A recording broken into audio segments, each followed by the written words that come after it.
The Premier has revealed Victorian taxpayers will have to fork out $2 billion to fund the first stage of the East-West Link. That figure doesn't include 25 years of extra payments to the private consortium building the project, but Denis Napthine insists it's still a great deal.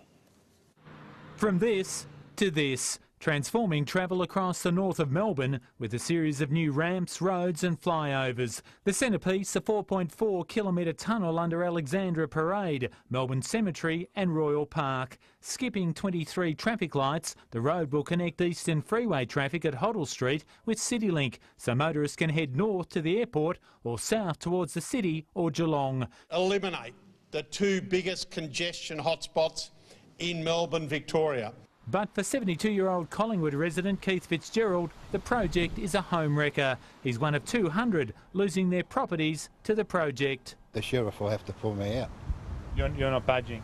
I am definitely not budging. The consortium will borrow $3.3 billion, the Victorian government will contribute $2 billion and the Commonwealth $1.5 billion, for a total of $6.8 billion. The government says the tolls will be similar to CityLink, costing about $6. But the government's keeping major details hidden from the public, including quarterly fees that will be paid to the consortium over 25 years, and its compensation if the contract is terminated by Labor.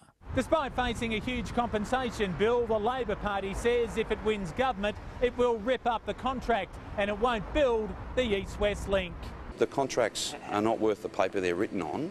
There'll be some modest compensation. The government won't say exactly how much compensation, talking of several $100 million or even more than $1 billion. When we enter into a contract like that, we expect the Government of Victoria to honour it. The Greens say the Alexandra Parade smokestack will concentrate pollution around the Gold Street primary. This government went to the election promising a railway line down the middle of Alexandra Parade. Instead, we're going to have a polluting road tunnel. And the project can expect more protests. They can expect pickets, protests, all sorts of civil disobedience. Brendan Donahue, 7 News.